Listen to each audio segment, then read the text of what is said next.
जय हिंद फ्रेंड्स। हमारे YouTube channel MB study classes पे आप सभी का स्वागत है। इतिहास की श्रृंखला में आज हमारी क्लास का टॉपिक है मौर्य प्रशासन। पिछली क्लासों में हम लोगों ने मौर्य राजवंश के अंतर्गत जो शासक थे जैसे चंद्रगुप्त मौर्य, बिंदुसार, अशोक और अशोक के अभिलेख, पुरातात्विक स्रोत, साहित्य स्रोत, इन सब पे हमारी क्लासेस हो चुकी हैं। आज की क्लास में हम लोग देखेंगे मौर्य प्रशासन कि मौर्य राजवंश का जो प्रशासन था, शासन था, वो कैसे था, किस माध्यम से चलता था। जैसे इतिहास कभी व्यर्थ नहीं जाता है। इतिहास हमें बहुत कुछ सिखाता है और इतिहास से हम कुछ सीखते नहीं हैं। बस कि आज अगर प्रेजेंट टाइम में देखा जाए तो हमारी गवर्नमेंट मौर्य प्रशासन से बहुत सारी चीज़ें सीधे सीधे उठाई है, अप्रत्यक्ष रूप से और प्रत्यक्ष रूप से कह सकते हैं। सीधे सीधे मौर्य प्रशासन से ही उठाई है। तो आज जो हमें देखने को मिल रहा है वो कहीं ना कहीं वो इतिहास से ही धीरे धीरे धीरे धीरे सुधार रूप में ही प्रयोग करते हुए आज के रूप में हम लोग उस हर एक चीज़ को यूज करते हैं। वो हर चीज़ का एक इतिहास होता है।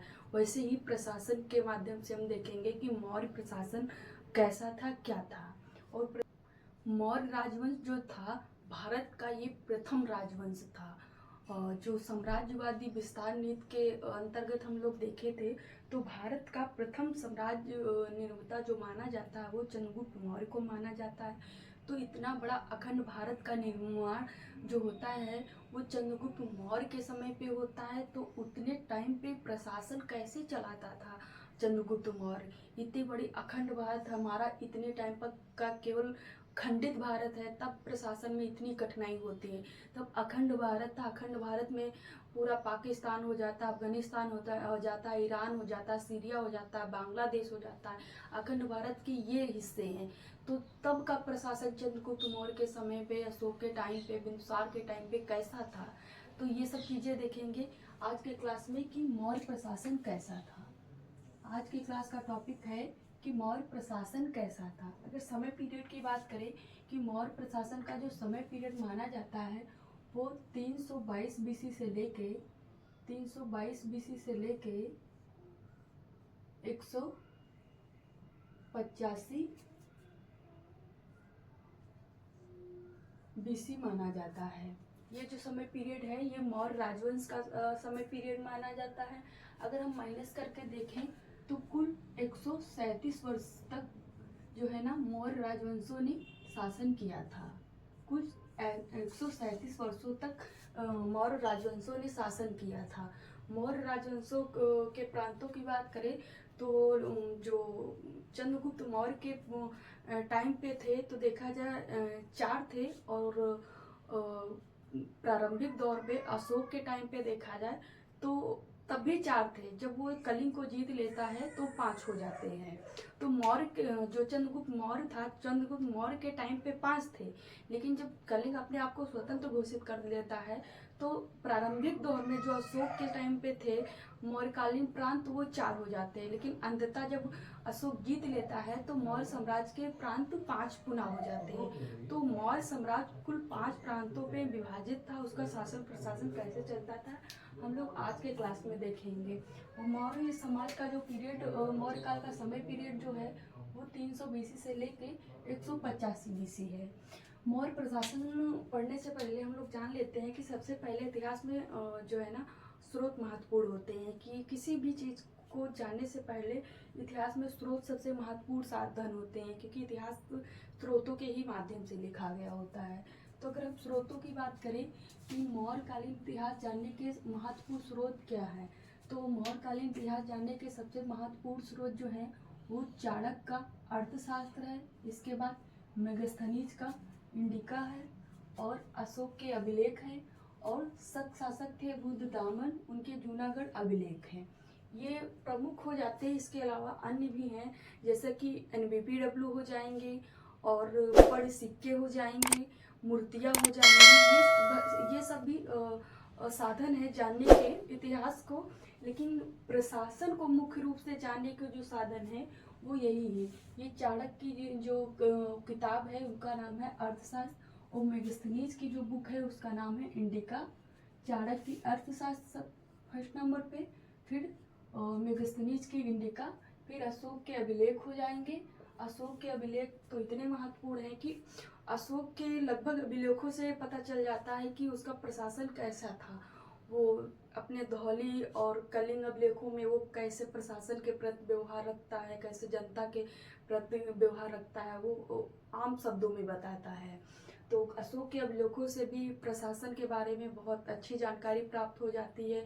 जैसे दो इतिहासकार हैं, देवदत्त और रामकृष्ण भंडारकर महोदय, तो ये दो ऐसे इतिहासकार हैं, देवदत्त और रामकृष्ण भंडारकर महोदय। ये अशोक का इतिहास अशोक के अभिलेखों के आधार पे ही लिख डाला है, इतने पर्याप्त हैं अशोक के अभिलेख।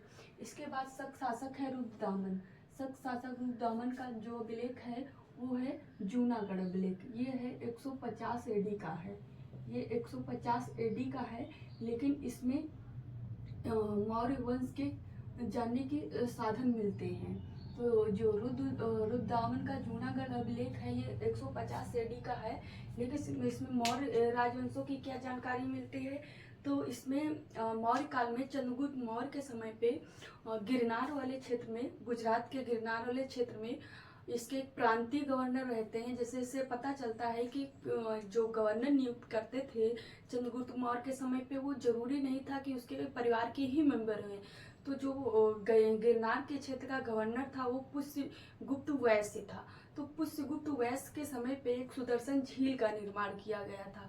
तो उस सुदर्शन झील का निर्माण जो किया गया था चंद्रगुप्त मौर्य के समय पे, पुष्यगुप्त वैश्य के समय किया गया था। फिर पुनः अशोक के समय पे उसी क्षेत्र में तुषास्क गवर्नर नियुक्त किया जाता है गिरनार क्षेत्र। अगर हम बात करें मैप की, तो मैप में अगर देखने का प्रयास करें,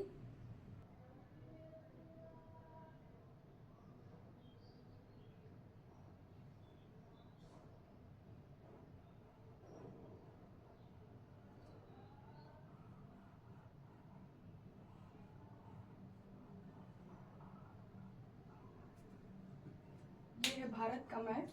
अगर बात करें, ये मगध की राजधानी हो जाएगी। ये जो वाला प्रांत है ये वाला प्रांत, ये गिरनार प्रांत है। यहाँ के शासक जो नियुक्त किए जाते हैं वो चंद्रगुप्त मौर्य के समय पे पुष्यगुप्त वैश्य नियुक्त किए जाते हैं, जिनके टाइम पे सुदर्शन झील का निर्माण किया जाता है। और पुनः उसके बाद अशोक के टाइम पे यहाँ का शासक जो नियुक्त किया जाता है वो तुषास्क नियुक्त किया जाता है। और आगे के कालों में जो गुप्त वंश के शासन काल में पुनः इसको स्कंदगुप्त के काल में, फिर रुद्रदामन के काल में इसका बांध टूट जाता है, तो इसके बांध का पुनः निर्माण किया जाता है। स्कंदगुप्त के काल में इसके बांध को पुनः निर्मित किया जाता है। वहाँ पे चक्रपालित की मदद से एक विश्व प्रतिमा स्थापित की जाती है। ये जो जानकारी मिलती है वो रुद्रदामन के जूनागढ़ अभिलेख से मिलती है। तो ये जो गिरनार वाला प्रशासन है, इस प्रशासन के बारे में जो जानकारी मिलती है ये रुद्रदामन के जूनागढ़ अभिलेख से मिलती है। ये हो गई, ये मुख्य स्रोत है प्रशासन जानने के। तो स्रोत में सबसे महत्वपूर्ण अर्थशास्त्र है, मेगस्थनीज की इंडिका, अशोक के अभिलेख और रुद्रदामन का जूनागढ़ अभिलेख है। अब प्रशासन की बात करें कि प्रशासन की इकाई कैसे थी, तो अगर हम आज के समय की बात करें, इतने बड़े प्रशासन की बात करें, तो आज जैसे अगर हमारे प्रशासन की बात करी जाए तो पहले सेंट्रल लेवल पे होती है, फिर स्टेट लेवल पे होती है, फिर डिस्ट्रिक्ट लेवल पे होती है, फिर विलेज लेवल पे होती है। तो ऐसे ही प्रशासन कुछ मौर्य काल में था। तो ये सब व्यवस्था जो ली गई है ये कहीं ना कहीं मौर्य साम्राज्य या आने जो पिछले हमारे प्रशासक थे उनके शासन से ही उठाई गई व्यवस्थाएं हैं। जैसे कि अभी हम लोग देखेंगे हमारा जो संविधान है एकात्मक की ओर झुका संघात्मक है। तो कुछ ऐसा ही प्रशासन मौर्य साम्राज्य में ही देखने को मिलेगा कि सत्यों का विकेंद्रीकरण पाया जाएगा, लेकिन जो लास्ट डिसीजन रहता है वो राजा का ही रहता है। तो आज भी भारत में ये है कि कहीं ना कहीं जब आकस्मिक टाइम आता है तो सारी शक्तियां राष्ट्रपति के पास हो जाती हैं। तो ऐसी व्यवस्था कुछ मौर्य प्रशासन में भी थी। अगर हम बात करें जैसे कि प्रेजेंट टाइम में हम देखते हैं कि पहले तो केंद्र लेवल पे शासन होता है, केंद्रीय लेवल पे जो चुने जाते हैं वो चुने जाते हैं, राष्ट्रपति चुने जाते हैं, पीएम चुने जाते हैं। फिर राज्य लेवल पे बात करें तो हमारे सीएम चुने जाते हैं, राज्यपाल चुने जाते हैं। फिर डिस्ट्रिक्ट लेवल और ब्लॉक लेवल पे बात करें तो ब्लॉक प्रमुख मुखिया चुने जाते हैं, फिर प्रधान चुने जाते हैं या मुखिया चुने जाते हैं। तो ऐसे ही प्रशासन मौर्य साम्राज्य का था। अगर हम सीढ़ी की बात करें कि कैसे, तो पहले केंद्र लेवल पे शासन होता था, उसके बाद प्रांत, प्रांत जैसे कि आज के स्टेट केंद्र हो जाएगा, आज की जो सेंट्रल गवर्नमेंट है, प्रांत जो आज की स्टेट गवर्नमेंट है। जैसे प्रांत जो होते हैं, स्टेट जो होते हैं, उन स्टेटों को मंडल में बांट दिया जाता है। अभी तो जो है सिस्टम वो जिला, जो स्टेट रहते हैं उनको मंडल में बांट दिया जाता है। तो ऐसे ही जो प्रांत रहते थे उनको मंडल में बांट दिया जाता था, और जो मंडल रहते थे उनको स्थानीय में बांट दिया जाता था, और स्थानीय को दौड़मुख में बांट दिया जाता था, और दौड़मुख को खारवटिक में बांट दिया जाता था, और खारवटिक को संग्रहण में बांट दिया जाता था, और संग्रहण को ग्राम में बांट दिया जाता था। ये सबसे लास्ट इकाई हो जाती है ग्राम।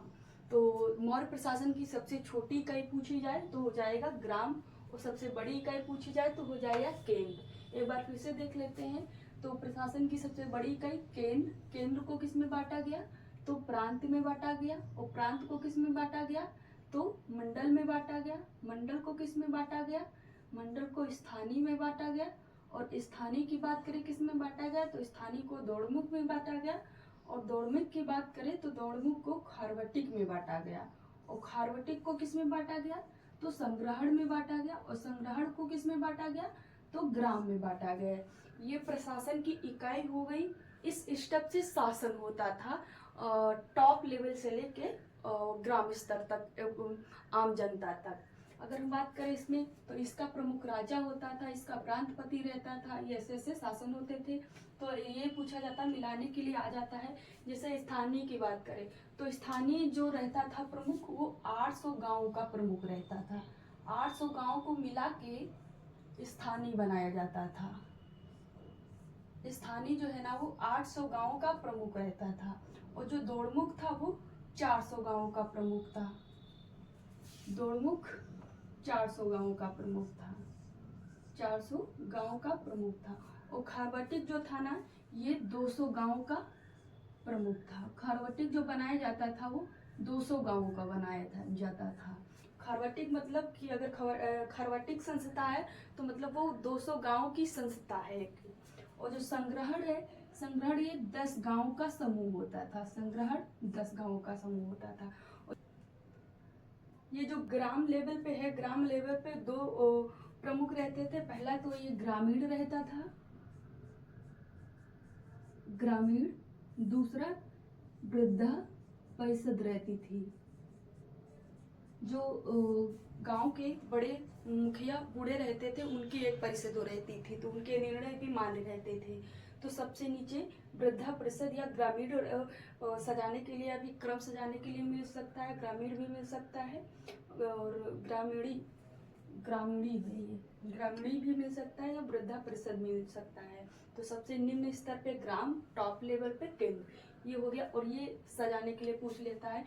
स्थानीय जो है ना, ये 800 गांव का समूह है, और दौड़मुख जो है ना, ये 400 गांव का समूह है, खारवटिक 200 गांव का समूह है, और संग्रहण जो है ना, ये 10 गांव का समूह है। ये हो गई इसके जो ना ढांचा एक प्रशासन का समझने का। हम लोग आज पढ़ लेंगे, केंद्र लेवल का पढ़ लेंगे। उसके बाद हम लोग एक जो प्रमुख अधिकारी हैं आज की क्लास में उसको पढ़ लेंगे। फिर इसके बाद सैन्य प्रशासन, गुप्तचर व्यवस्था देख लेंगे, और लास्ट में हम लोग को अर्थव्यवस्था देख लेंगे मौर्यकालीन। प्रशासन का जो सबसे पहला स्टेप है वो है केंद्र। तो सबसे पहले हम केंद्र को देख लेते हैं। केंद्र में कौन कौन आता है, तो सबसे पहले ये स्टेप है हमारा केंद्र। केंद्र में कौन कौन आता है, तो केंद्र में राजा आता है, युवराज आता है, मंत्रा आती है, परिषद आता है, नौकरशाही आती है, नगर प्रशासन आता है, राजस्व प्रशासन आता है, और सैन्य प्रशासन आता है, न्याय प्रशासन आता है, गुप्तचर प्रशासन आता है। इसके अलावा कार्यपालिका, विधायिका, न्यायपालिका का जो प्रमुख रहता था वो केंद्र का टॉप कौन रहता था, तो राजा रहता था। तो जैसे कि आज के टाइम पे कार्यपालिका, न्यायपालिका और विधायिका का जैसे प्रमुख, जैसे अभी के टाइम पे तो हमारी न्यायपालिका को स्वतंत्र रखा गया है, लेकिन उतनी टाइम पे तीनों का जो प्रमुख रहता था, लास्ट निर्णय जो मान्य रहता था वो रहता था राजा का रहता था। तो यहाँ पे राजा निरंकुश थोड़ा सा हो जाता है कि यहाँ पे राजा किसी भी प्रकार का कानून, कार्यपालिका, विधान पालिका, प्रशासन और कार्यपालिका शक्ति, विधान पालिका शक्ति मतलब जो कानून बनाने वाली शक्ति होती है, न्यायपालिका शक्ति मतलब जो राजा न्याय करता था वो शक्ति, कार्यपालिका मतलब जो कार्य किए जाते थे, जैसे कि कोई भी जन कल्याणकारी कार्य हुआ या फिर शासन प्रशासन में कार्य जो भी कार्य किए जाते थे वो कार्य कार्यपालिका के अंतर्गत आते हैं। जैसे कार्यपालिका का प्रमुख हमारे इतनी टाइम पे प्रधानमंत्री हैं, और विधान पालिका का जो प्रमुख है वो सांसद माना जाता है। तो विधान पालिका में कानून बनाए जाते हैं, और न्यायपालिका तो न्याय करने का काम करता है। यहाँ पे मौर्य काल में तीनों का जो प्रमुख था वो राजा होता था, और केंद्र में राजा ही सबसे महत्वपूर्ण होता था। तो केंद्र लेवल में क्या क्या आ जाता था? राजा आता था, युवराज आता था, मंत्रणा आती थी और मंत्रिपरिषद आती थी, नौकरशाही आती थी, नगर प्रशासन आता था, राजस्व प्रशासन आता था, सैन्य प्रशासन आता था, न्याय प्रशासन, गुप्तचर प्रशासन, कार्यपालिका और विधायिका और न्यायपालिका, ये सब जो अंग थे ये केंद्र प्रशासन के अंग थे। अब देखते हैं कुछ कोटेशन, जैसे कुछ शब्द प्रशासन के बारे में मेगस्थनीज ने कहा, जैसे कौटिल्य ने कहा है, उसको देख लेते हैं, इससे क्वेश्चन बन सकते हैं। तो जैसे मेगस्थनीज कहते हैं जो राजा जो है वो महिला अंगरक्षकों से घिरा रहता था। वो कहते हैं जो ये सुरक्षा प्रशासन को लेके एक प्रकार से कहा जा सकता है कि जो ये राजा हैं, केंद्र लेवल पे जो राजा हैं, ये महिला अंगरक्षकों से घिरे रहते थे। इसके अलावा जो यहाँ पे राजा की जो है ना सुरक्षा का दायित्व पूरी तरीके से ध्यान में रखा जा रहा है कि राजा की सुरक्षा में पुरुष ही नहीं हो सकता है, कोई कूटनीति के तहत कोई महिला ही राजा पे कोई अपराध कर दे या फिर अत्याचार कर दे या फिर उसका नुकसान कर दे राजा का, तो महिला अंगरक्षकों की भी नियुक्ति थी मतलब मौर्य साम्राज्य में। इसके अलावा कहा जाता है कि मेगस्थनीज कहता है कि जो पढ़ाए तोते रहते थे, अगर उनकी कोई सभा चलती थी, राजा कहीं चलता था, तो उससे पहले उनके जो पढ़ाए तोते रहते थे वो संदेह के रूप में काम करते थे, वो मरड़ाते रहते थे, तो वो एज ए मैसेज का काम करते थे, ऐसा मैसेज मिलता है, मतलब ऐसा मेगस्थनीज कहते हैं। इसके अलावा सबसे महत्वपूर्ण ये कथन हो जाता है कि मेगस्थनीज कहता है कि राजा जो है ना, राजा कौन हो जाते हैं? तो चंद्रगुप्त मौर्य व अशोक, बिंदुसार, ये महिला अंगरक्षकों से घिरे रहते थे। और राजा जो है ना दैवी नहीं था, ये सबसे अच्छा है, ये खुद कह रहा है, ये विदेशी शासक है, ये कह रहा है कि राजा दैवी नहीं था। कि आगे के कालों में जैसे गुप्त काल में हम लोग आएंगे तो देखेंगे वहाँ पे राजा को देवता के समान पूजा जाएगा, कि राजा जो है ना देवताओं की उत्पत्तियों की देन है। लेकिन यहाँ पे राजा को देवी उत्पत्ति का अंग नहीं माना गया है। हालांकि जैसे कि अशोक ने देवा नाम प्रिय उपाधि धारण किया, लेकिन उसका जो अर्थ लगाया जाता है वो देवताओं का प्रिय लगाया जाता है, ना कि मतलब देवताओं से उत्पन्न बताया गया है। तो ये सबसे महत्वपूर्ण हो जाता है। जैसे कि आगे के कालों में भी हम लोग देखेंगे चौहान वंश पे उत्पत्ति पे अग्निकुंड के सिद्धांत आते हैं, लेकिन इस काल में ऐसा नहीं था। मेगस्थनीज खुद कहता है कि जो मौर्य राजवंश था वो इसमें राजा देवी उत्पत्ति का अंग नहीं था। जो है ना ये कौटिल्य ने राज्य की उत्पत्ति को लेके सप्तांग सिद्धांत का सिद्धांत दिया था। तो कौटिल्य कहते हैं राजा जो है ना ये सप्तांग सिद्धांत का केंद्र था। मतलब जो राज्य के 7 अंग होते हैं उसमें सबसे टॉप पे होता है वो, उसका केंद्र बिंदु जो था वो राजा होता था।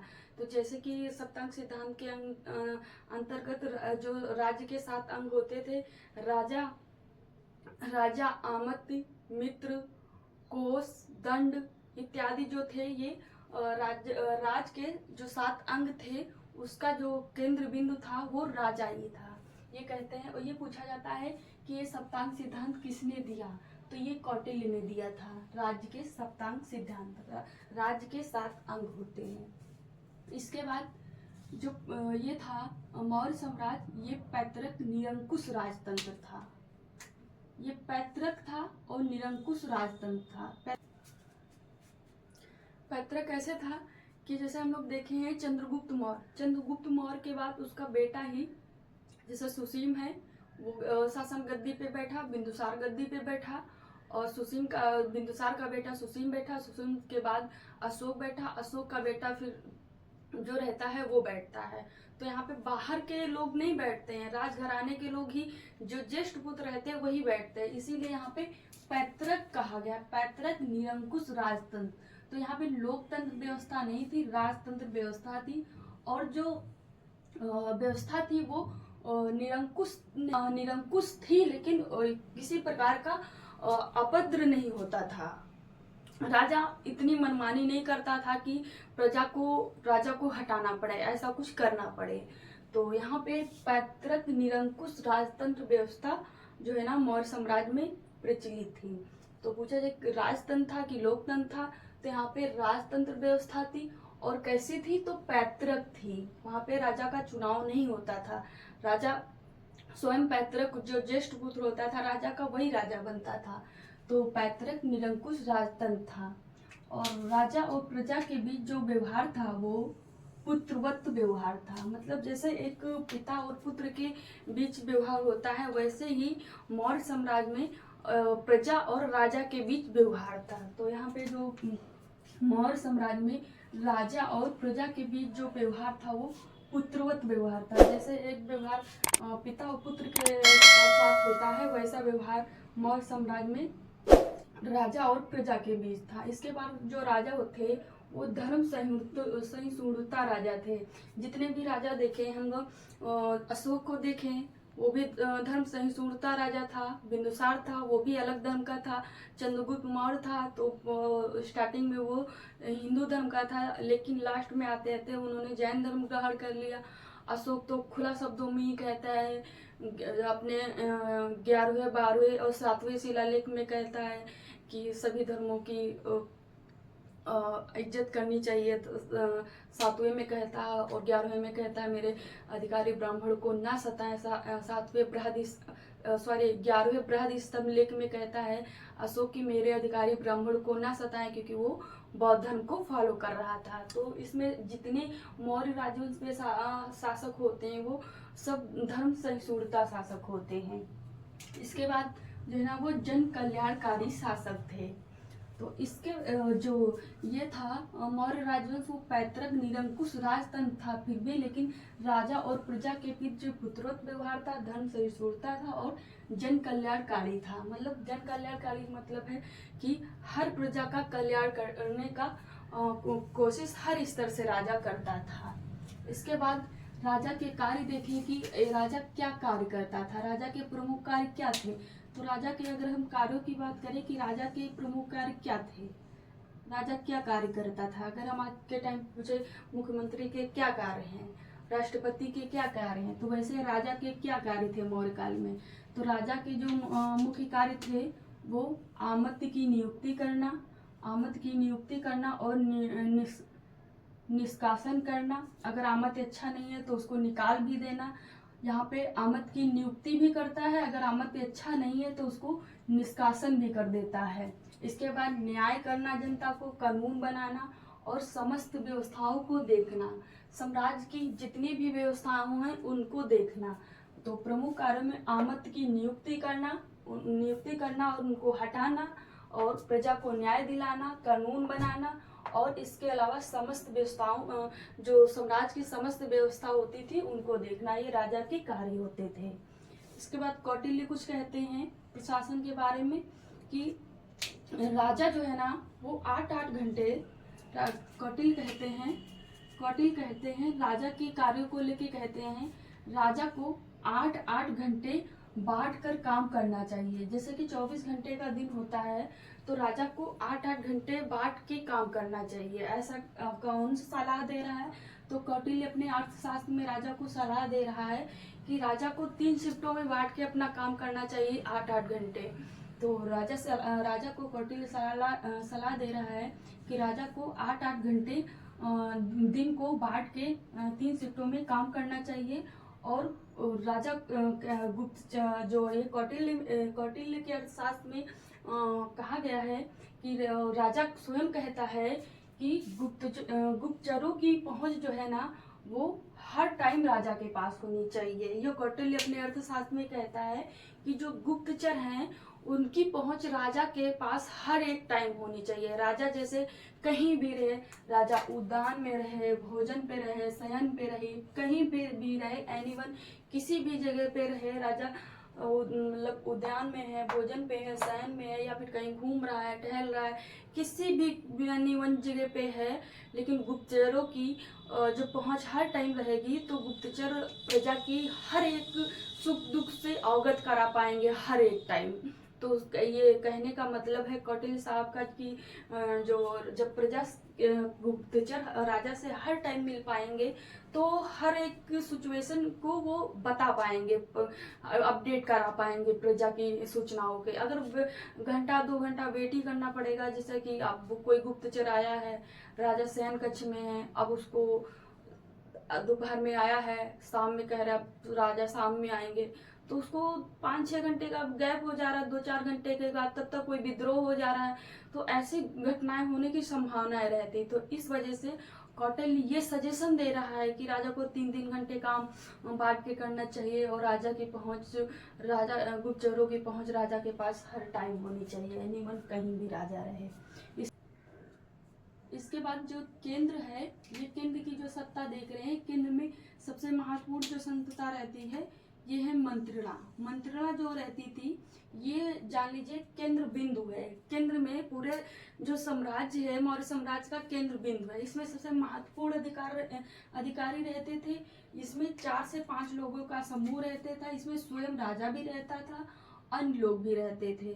तो ये आधुनिक जो कैबिनेट मंत्री रहते हैं, आधुनिक कैबिनेट मंत्री जो प्रमुख विभाग होते हैं वो उनको कैबिनेट मंत्री कहा जाता है। तो जैसे सिंचाई विभाग है और एजुकेशन विभाग है, सैन्य सुरक्षा विभाग है, एजुकेशन विभाग है, इत्यादि जो विभाग हैं उनका हेड बना दिया जाता है। तो वो कैबिनेट स्तर पे बनाए जाते हैं। जैसे रेलवे मंत्री कौन है, तो इस स्तर के जो मंत्री रहते थे वो कैबिनेट मंत्री कहलाते थे। तो कैबिनेट मंत्री अभी भी बहुत कम है। तो कैबिनेट मंत्री सबसे महत्वपूर्ण मंत्री होते हैं जो सलाह देने में सबसे सक्षम रहते हैं। तो मंत्रणा जो थी कुछ आधुनिक कैबिनेट के समान थी। तो पूछा जब जो मंत्रणा थी ये कैसी थी, तो आधुनिक जो कैबिनेट मंत्री होते स्तर के उसके समान थी। इसमें 4 से 5 लोगों का समूह रहता है और इसमें स्वयं राजा होता है और राजा होता है, प्रधानमंत्री होता है, प्रधानमंत्री या फिर कहीं कहीं पे पुरोहित भी मिल सकता है। तो प्रधानमंत्री रहता है और युवराज रहता है और सेनानी रहता है और सन्निधाता रहता है। सन्निधाता रहता है, ये जो है ना 4-5 लोगों का समूह है। पहला राजा, प्रधानमंत्री और पुरोहित का जो पद था वो एक ही पद था। उस पद को कौन संभाल रहे थे, तो कौटिल्य साहब संभाल रहे थे। तो ये हो गए, राजा हो गए, प्रधानमंत्री हो गए, युवराज हो गए, सेनानी हो गई और सन्निधाता हो गए। तो देख रहे हैं जो मुख्य विभाग हैं वो राजा अपने पास रख रहा है। तो मंत्रणा जो थी वो आधुनिक कैबिनेट के समान थी। अगर बात करें ये कैबिनेट और के कार्य क्या रहते थे, तो ये कैबिनेट जैसे कि कैबिनेट मंत्री का क्या कार्य रहते थे, तो मंत्रणा की बात करें तो मंत्रणा के क्या कार्य रहते थे, तो ये महत्वपूर्ण कार्यों में राजा को सलाह देते थे। जो भी बहुत महत्वपूर्ण कार्य रहते थे उसमें राजा को जो सलाह देने का काम करते थे वो करते थे कैबिनेट मंत्री करते थे। मंत्रणा के लोगों के वेतन की बात करें कि मंत्रणा के लोग वेतन कितना पाते थे, तो मंत्रणा के लोग जो वेतन पाते थे वो 48,000 पर वार्षिक वेतन पाते थे। ये याद रखिएगा कि मौर्य काल में जितना भी वेतन दिया जाता है वो वार्षिक वेतन ही दिया जाता है। तो पूछा जाए मौर्यकालीन जो वेतन दिया जाता था वो मासिक दिया जाता था, अर्धमासिक दिया जाता था कि वार्षिक दिया जाता था। तो जितना भी वेतन दिया जाता था वो वार्षिक वेतन दिया जाता था, और सबसे ज़्यादा जो वेतन दिया जाता था वो 48,000 पर जो दिया जाता था वो मंत्रणा के अधिकारियों को दिया जाता था। ये कैबिनेट स्तर के मंत्री थे जो महत्वपूर्ण कार्यों में राजा को सलाह देते थे। तो ये जो थी 48,000 जो कर थे ये वार्षिक देते थे। ये चांदी की मुद्राएं थी। और जो ये मंत्रणा थी, ये मंत्रणाओं का चुनाव होता था। मंत्रणा के चुनाव के लिए कठिन परीक्षा थी। मंत्रणा का चुनाव ऐसे नहीं होता था, तो इसके लिए एक उपदा परीक्षा रहती थी कि मंत्री हैं इनको उपदा परीक्षण देना पड़ता था, तब इनका चयन होता था। तो मंत्रणा के लोगों का जो चयन होता था वो उपदा परीक्षण से चयन किया जाता था।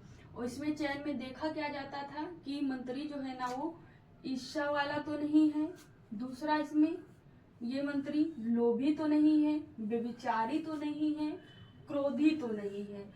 ये उपदा परीक्षण में जांच की जाती थी मंत्री की। तो मंत्रणा सबसे महत्वपूर्ण थी, सबसे ज्यादा वेतन भी मिल रहा है, और इसकी एग्जाम भी किया जाता था। उस एग्जाम का क्या नाम है, तो उपदा परीक्षा की जाती थी या परीक्षण किया जाता था।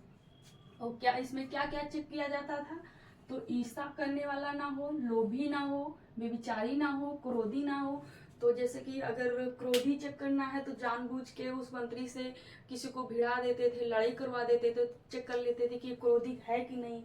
लालची लोभी देखना है तो कुछ सामान डाल देते थे सोने वोने की, कि देखते थे अगर लोभी होगा तो उठाएगा चुराएगा। इस टाइप की परीक्षा, उपदा परीक्षा उनके तहत करते थे। और शर्तों की बात करें, जो अगर मंत्रणा के जो सदस्य रहते थे उसकी कुछ शर्तें रहती थी, तभी आप मंत्रणा के सदस्य बन सकते हैं। तो शर्तों की बात करें तो शर्त ये थी, पहली जो शर्त थी मंत्रणा बनने के लिए, वो उच्च कुल के जन्मे होना चाहिए। जैसे कि परीक्षा की बात करें, जैसे कि अभी यूपीएससी की परीक्षा देने के लिए प्री मेंस इंटरव्यू दो, तो उसी टाइप से यहाँ भी थी। अगर मंत्रणा के सदस्य बनना है तो उपदा परीक्षा के तहत इन सब चीज़ों को चेक किया जाता था।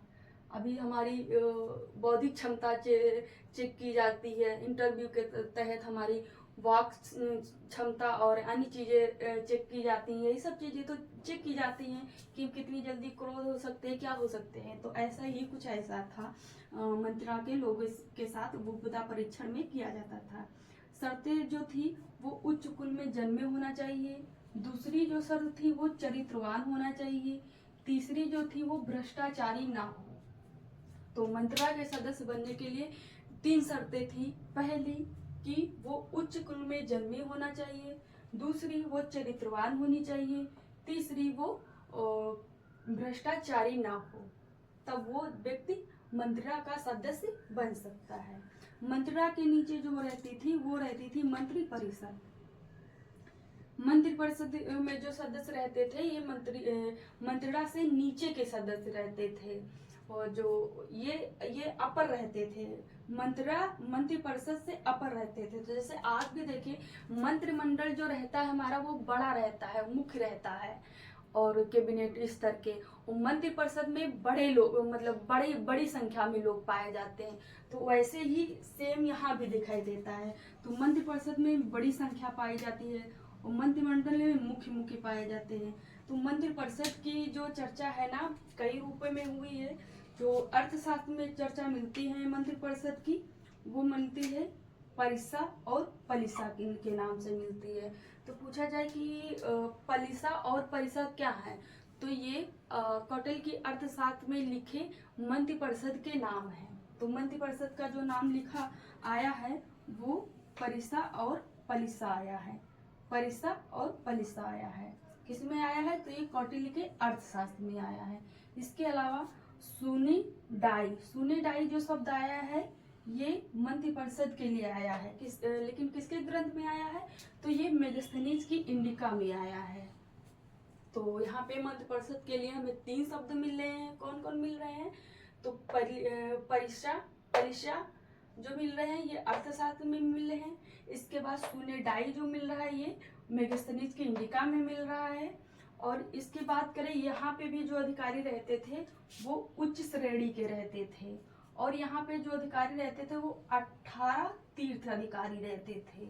तीर्थ अधिकारियों का जो वेतन रहता था वो 10,000 पड़ वार्षिक रहता था। ये वार्षिक पड़ जो वेतन है ये जो है ना वो चांदी की जो पड़ मुद्राएं रहती थी वो थी। तो 18 उच्च श्रेणी के इसमें तीर्थ अधिकारियों का ब्यूरो रहता था, जो उनके डिपार्टमेंट के प्रमुख रहते थे। वो मंत्री देख लेंगे हम लोग, कहीं ना कहीं उससे क्वेश्चन उठा लेते हैं, पूछ लेते हैं, छोटे बड़े एग्जामों में सभी में पूछ लेते हैं। तो देख लेते हैं हम लोग वो कौन कौन से मंत्री हैं।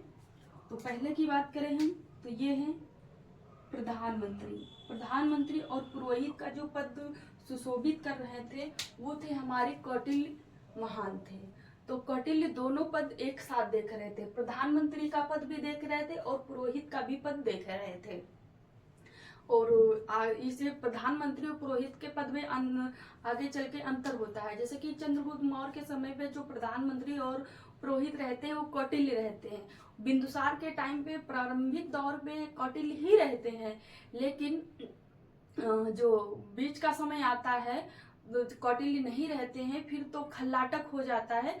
ये वाला पद जो प्रधानमंत्री पुरोहित का शब्द है, ये पद है, ये खल्लाटक संभालने लगता है। फिर अशोक के टाइम पे जो है ना यही पद राधागुप्त संभालने लगता है। तो ये पद पे चेंजिंग देखने को मिलती है। और ये पूछा भी जाता है कि तो याद रखिएगा कि चंद्रगुप्त मौर्य के समय पे जो पुरोहित का काम कर रहे थे या प्रधानमंत्री का काम कर रहे थे वो चाणक्य कर रहे थे, और बिंदुसार के टाइम पे जो कर रहे थे वो खल्लाटक करने लगे थे, और अशोक के टाइम पे लास्ट में जो करने लगे थे काम वो राधागुप्त करने लगे थे। ये प्रधानमंत्री पुरोहित थे। इसके बाद जो दूसरा तीर्थ अधिकारी है वो युवराज है। युवराज कौन होता था? तो युवराज जो राजा का ज्येष्ठ पुत्र रहता था, जो उत्तराधिकारी मतलब अगला राजा घोषित होने वाला होता था, उसको युवराज कहा जाता था। तो ये दूसरा अधिकारी हो गया। इसके बाद तीसरे अधिकारी की बात करें तो ये है समाहर्ता। समाहर्ता अधिकारी जो है ना ये जो है ना पैसों से संबंधित, वित्त विभाग से संबंधित अधिकारी था। समाहर्ता वर्तमान के कुछ डीएम के जो कार्य रहते हैं वैसे था। ये राजस्व विभाग का प्रमुख माना जाता है, राजस्व कर इकट्ठा करता था। और इसका जो दिन वो वार्षिक जो कर इकट्ठा करता था, वार्षिक जो दिन था, वार्षिक में जो दिन आते थे वो 354 थे। जैसे अभी तो 365 हैं, लेकिन समाहर्ता का जो वार्षिक एक वर्ष के अंतर्गत दिन थे वो 354 थे।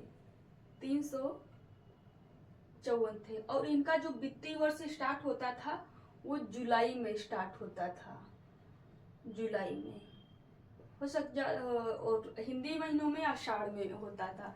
हो सकता पूछा जा सके कि मौर्य राजवंशों का जो वित्तीय राजवंश होता था वो किस महीने में स्टार्ट होता था। तो हिंदी में आषाढ़ में और ऐसे जुलाई में वित्तीय महीना स्टार्ट होता था। समाहर्ता हो गया।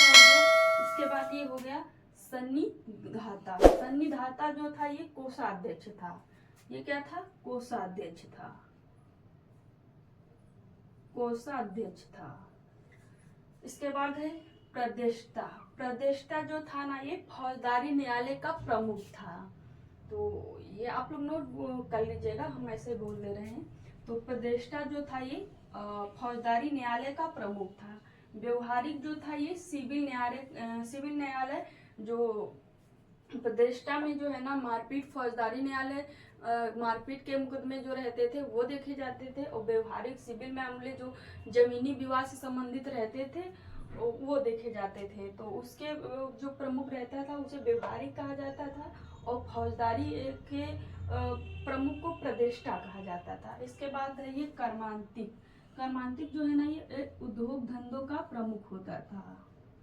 उद्योग धंधों का प्रमुख जो होता था उसे कर्मांतिक कहलाया। उद्योग धंधों के प्रमुख को कर्मांतिक कहा जाता था। ये हो गए अधिकारी। इसके बाद बात करें ये है अंतपाल। अंतपाल जो अधिकारी रहता था, तो ये जो सीमावर्ती दुर्ग रहते थे उसके प्रमुख जो होते थे उन्हें अंतपाल कहा जाता था। तो राज्य के लास्ट में जो सीमावर्ती सीमा में दुर्ग बनाए जाते थे उसके जो अधिकारी होते थे उन्हें अंतपाल कहा जाता था। इसके बाद है दुर्गपाल। दुर्गपाल जो अपने साम्राज्य के अंदर के जो आंतरिक दुर्ग रहते थे उनके जो प्रमुख रहते थे उन्हें दुर्गपाल कहा जाता था। इसके बाद है आटविक। आटविक जो है ना ये जंगल का प्रमुख होता था। तो जंगल विभाग का प्रमुख पूछा जाए कौन था, तो जंगल विभाग का जो प्रमुख था वो आटविक था। इसके बाद है अंतर्वासिक। अंतर्वासिक जो था ये अंगरक्षक था। जो राजा के साथ जो महिला रक्षक सेना लगती थी, पुरुष रक्षक अन्य जो सेना लगती थी, उसके रक्षक का जो मुखिया रहता था वो रहता था अंतर्वार्षिक।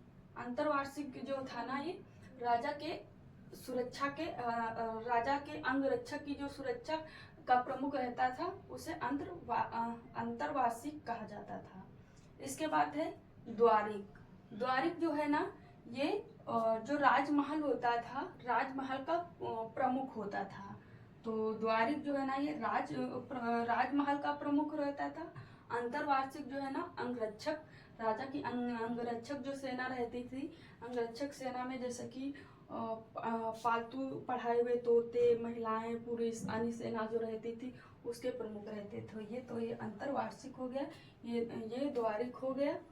इसके बाद है प्रशस्ता। प्रशस्ता क्या थे, तो प्रशस्ता जो थे ये सरकारी जो कागजात होते थे, अभिलेख होते थे, लिख के रखना होता था अभिलेखी रूप में, वो प्रशस्ता अधिकारी कहलाते थे।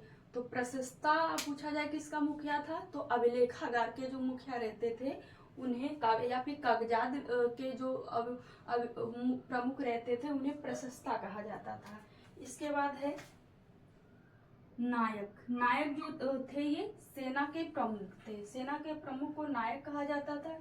इसके बाद है दंडपाल। दंडपाल जो थे ये सेना की जो खाद्य सामग्री होती थी उनकी व्यवस्था करने वाले अधिकारी को दंडपाल कहा जाता था। इसके बाद है ये नागरक। नागरक जो है ना ये नगर के प्रमुख के अधिकारी को नागरक कहा जाता था। इसके बाद है सेनापति।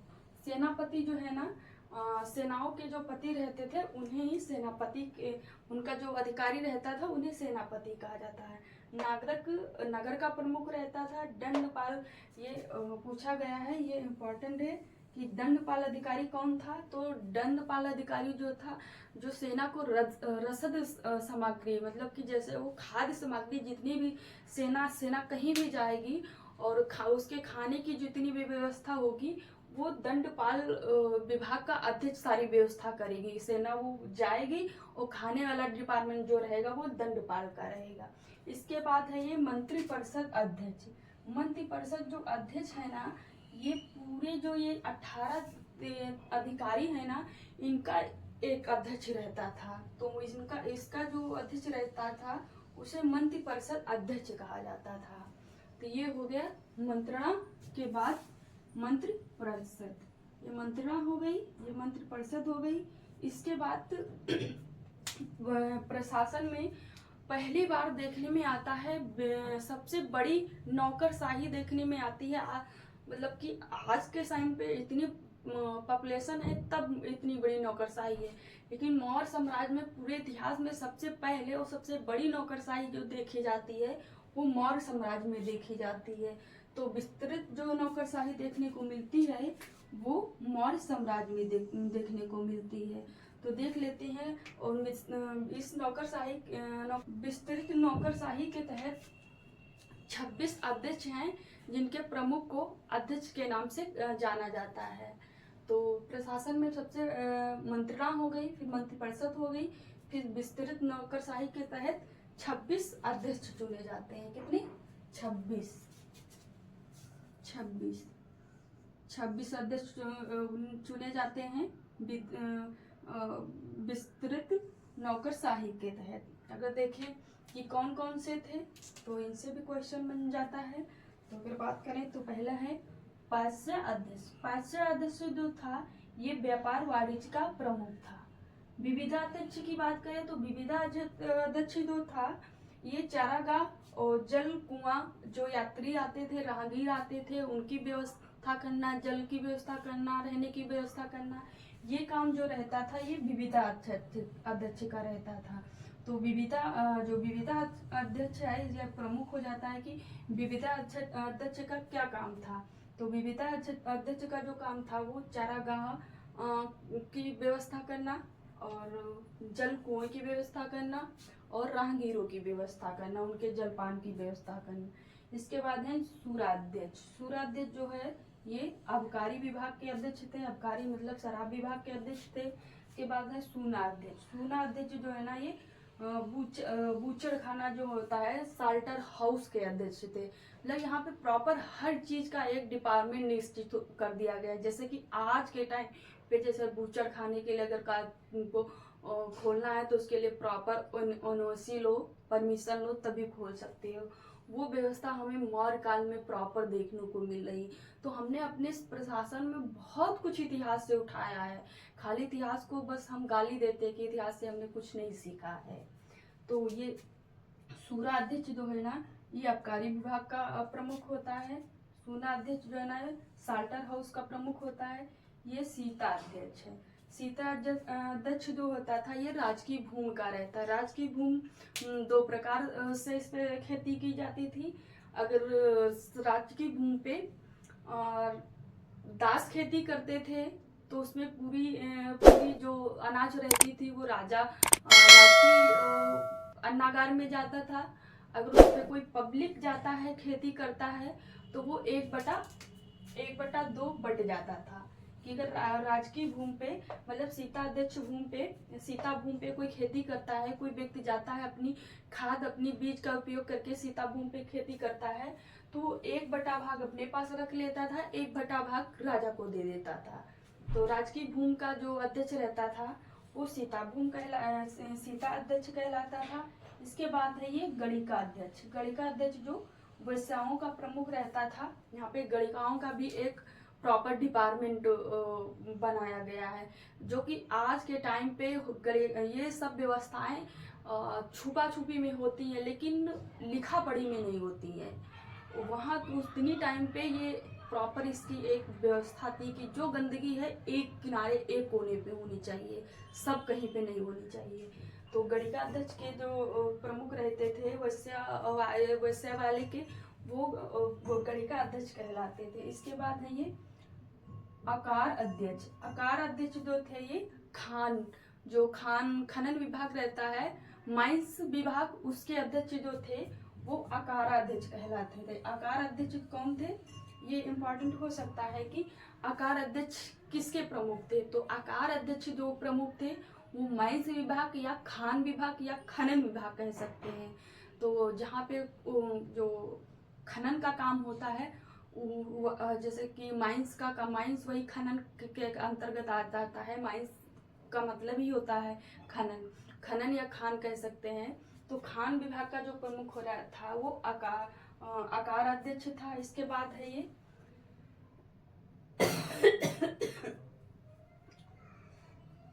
तो ये खान विभाग के अध्यक्ष हो गए। अब देख लेते हैं ये हैं कुप्पा अध्यक्ष। कुप्पा अध्यक्ष जो थे ये वन विभाग जो रहते थे वनों के अध्यक्ष रहते थे। इसके बाद है अयोध्यागार अध्यक्ष। अयोध्यागार जो अध्यक्ष रहते थे, जो शस्त्र रहते थे, उनके जो प्रमुख रहते थे उन्हें अयोध्यागार अध्यक्ष कहा जाता था। इसके बाद है ये कोष्ठागार अध्यक्ष। कोष्ठागार जो अध्यक्ष रहते थे वो गोदामों के प्रमुख रहते थे। गोदाम जहाँ पे अनाज को स्टोर किया जाता था तो उसके प्रमुख को कोष्ठागार कहा जाता था।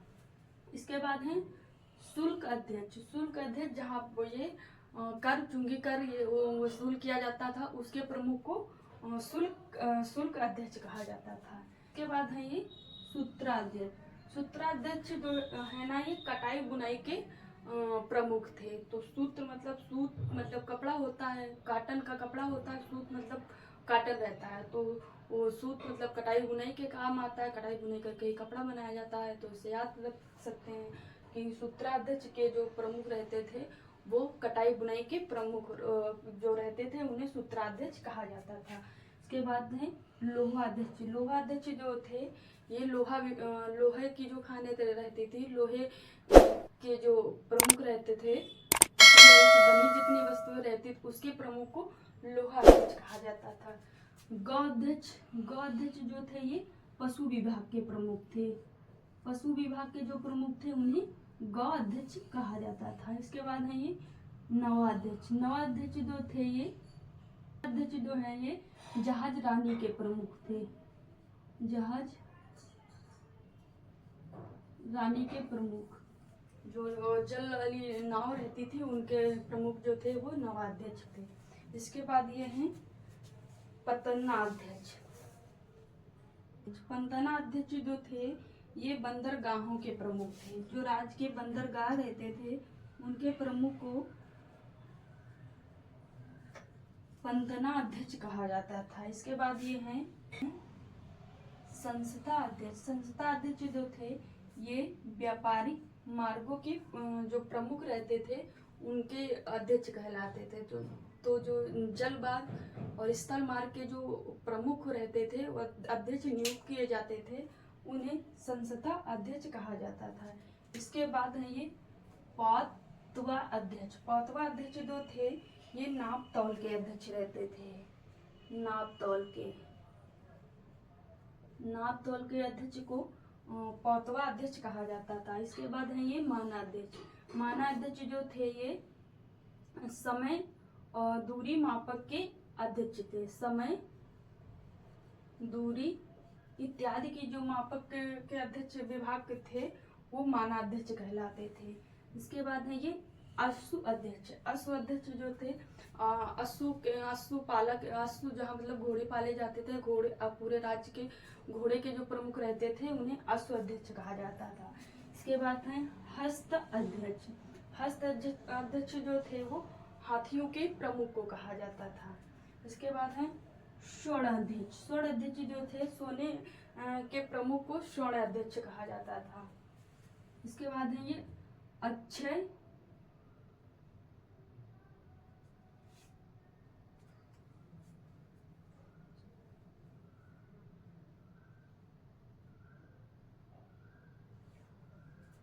इसके बाद है ये अक्षय पटल अध्यक्ष। अक्षय पटल अध्यक्ष जो थे वो महालेखागार के अध्यक्ष थे। तो महालेखागार के जो अध्यक्ष थे वो अक्षय पटल थे। इसके बाद है ये देवताध्यक्ष। देवताध्यक्ष जो थे वो धार्मिक जो जितने क्रियाकर्म होते थे उनके अध्यक्ष जो थे वो देवताध्यक्ष थे। इसके बाद हम बात कर लेते हैं जो टाकसाल थे पैसों से संबंधित, जैसे रूप दर्शक, लक्षणाध्यक्ष, स्वर्णिक, ये 3 छूट गए हैं, इनकी बात कर लेते हैं। ये 3 अधिकारी हैं। पहले पैसों से संबंधित रूप दर्शक,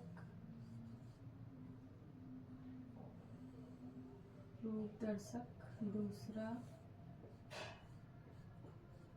लक्षाध्यक्ष,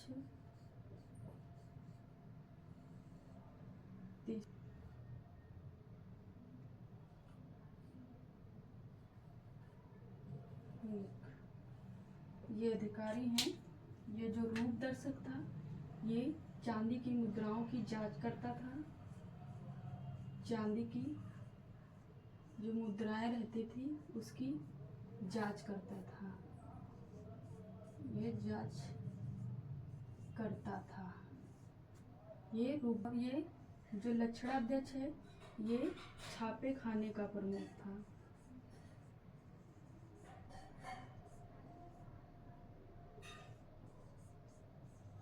मतलब सभी प्रकार के जो सिक्के बनाए जाते थे उसका प्रमुख था। और स्वर्णिक तो जो था ये जो है ना एक टाकशाला प्रमुख था।